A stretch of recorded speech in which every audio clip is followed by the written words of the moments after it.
Nakaroll ba yung camera? Baka kasi Hindi, nakaroll yan. Siyempre, Baka pag in-upload, madali tayo. Sa atin lang. Bakit? Ano ba yan? Dalawang ginto, tol. 54 kilos. 54 kilos 54 of gold. Gold. Wow. Masyadong malaki kaya maano yun. Calculator. Pa-compute mo na to kasi hindi ko alam yung 54 kilos. ng gold. Ito lang. Ito. Ito na.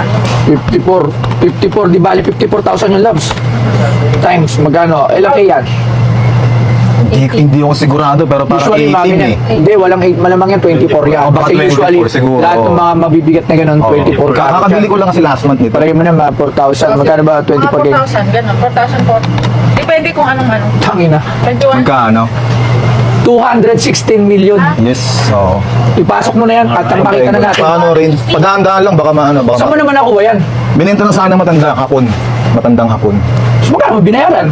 Malaki-laki rin to. Ano na lang natin. Tinan mo na lang. Tapos pusgahan mo na lang. Grabe ganun siya kayaman. Putang Golden Bee yan, boss. Ano? Golden Bee. Putang ina, Golden Bee. Golden Bondat. Oh, yan.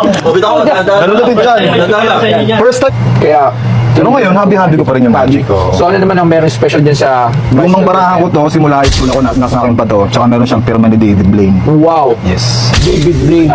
Lakas mo yan, may umapoy. David Blaine, kinilibutan ako baka parang may, alam mo si David Blaine sa pinaka sikat na magikero.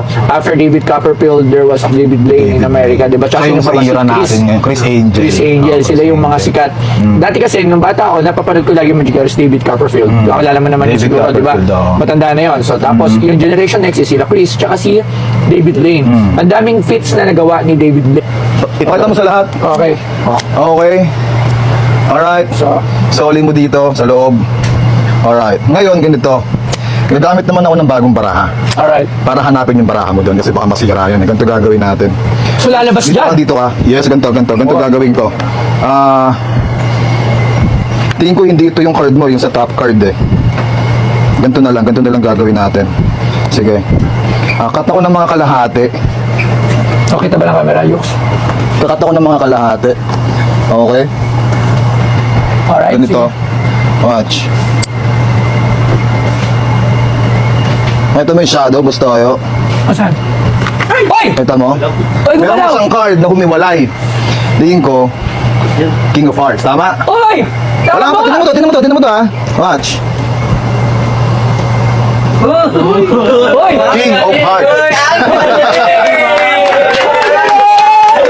Ngayon, gusto kayo, ganito. Paano mo nalaman na King of Hearts? Eh, dito ako namili. Ganto. Ano ba yung ganun? Ganto. Nasaan ba yung King of Hearts na yun? Nasaan ba yung Ito. King of Hearts? Ayan. Bahawak ako ng barahan na yan. Ganto gagawin natin. Ilagay mo sa loob ng deck. Yes. Oo. Ganito. Cut ako ng mga kalahati.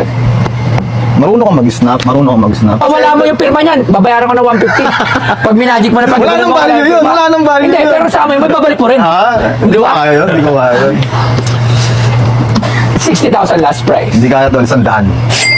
Pag nagbago yung isip mo, tol, Sige. Okay lang. dali mo sa akin, 60,000. Sige. Maraming salamat. Alright. Salamat. Thank you po. Salamat. Oy! Thank you. Salamat. Yung mga choko nga pala si Carl ang talagang star Kuyaki at nandito ngayon sa Pinoy Pawn Star.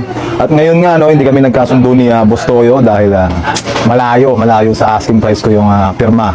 Na yung baraha ko na may pirma na David Blaine. Ang asking ko is 150, ang tawad niya lang is 50,000. Ay hanggang 60, parang 60k yung huli niyang tawad pero hindi ko talaga kayang pakawalan. Siguro pag wala na akong pera babalik ako dito. Pero hindi naman mangyayari yun. Yan lang eh.